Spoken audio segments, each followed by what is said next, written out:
be answering some important questions about students using AI in the school and to complete homework assignments. Tanya Jordan with BARC Technologies joins us to further discuss the use of AI in schools. Good morning.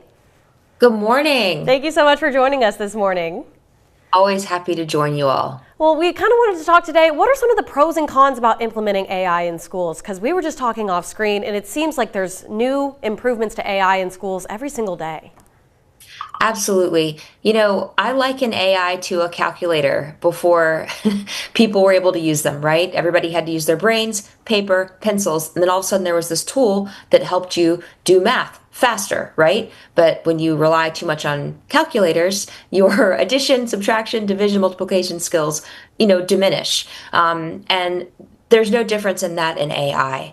In fact, a new study from MIT suggests that over-reliance on AI can negatively impact human cognitive function, essentially making you dumber because it reduces critical thinking, weakening memory, and decreasing brain activity associated with independent thought. But there's also pros. So the impact depends on the usage, right? If you use AI to support your thinking, to spell check, to help you think of different ways to word things, to support multiple sources with links, it can be an enhancement. Definitely. Do you think this technology belongs in schools at all? In a very limited capacity and in the later grades. I would say children before 8th grade do not need this. They've got to develop their brain muscles and, like I said, critical thinking, independent thought. But once they get to be in high school, I think it's important to introduce the ways they can use this amazing tool to go further faster.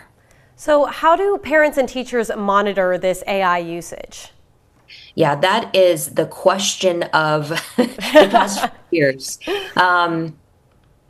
OpenAI, the maker of ChatGPT, recently announced that they were going to be launching parental controls, which can hopefully help to curb some of the inappropriate and or misleading content, help to possibly curb cheating.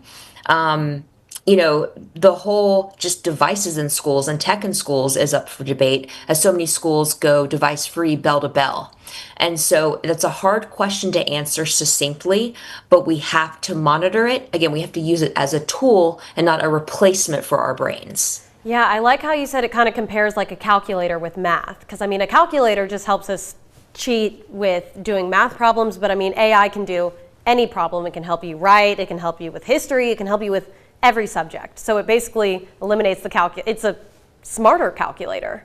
It is, and it can also lead you astray. And that's why we have to surface critical thinking. For example, when I use ChatGPT, an AI tool, to help me write articles, I say, hey, can you give me 10 sources covering, let's say, the most recent dangers of Roblox? Right. And links, and then I will click on those links to make sure those are accurate surfacing of facts, and I'll go deeper. But it's like an assistant. It's like an intern. It can help you, but it shouldn't be doing your work for you. Right. I think it can definitely be helpful in situations when you want it to assist you. I like the comparison of an intern. It shouldn't be doing all the work, but there are pros to it. Like we said before, there are ways that it can be helpful. So could you give me kind of an example targeted towards students of when AI could be helpful for them? Sure, absolutely. So let's say a student writes a 5-paragraph essay. They could then upload it to ChatGPT or another form of AI and say, can you point out any grammatical errors or spelling mistakes before I turn this in? And then it can be surfaced to them so they can learn. They can say, oh, wow, okay, now I can learn from that, instead of having to wait for the teacher to grade it and send it back. Right, so it'll help them learn as they're going. So it didn't write the essay for them, but it pointed out, hey, maybe you missed this here or you mixed these words up here, and it'll actually tell them how they can learn from it. I think that's a really great example of how AI is helpful, but maybe shouldn't be your full tool for writing and using in students in schools. No, definitely do not replace your brain with AI. Definitely, I agree. All right, well, thank you so much for joining us this morning on Sunrise. We really appreciate it. This is a topic that has been plaguing schools everywhere, not just here in Bakersfield, but across the country, across the world. So thank you so much for talking to us about the pros and cons of AI this morning. Thank you. Take care. You too. All right, we'll be right back.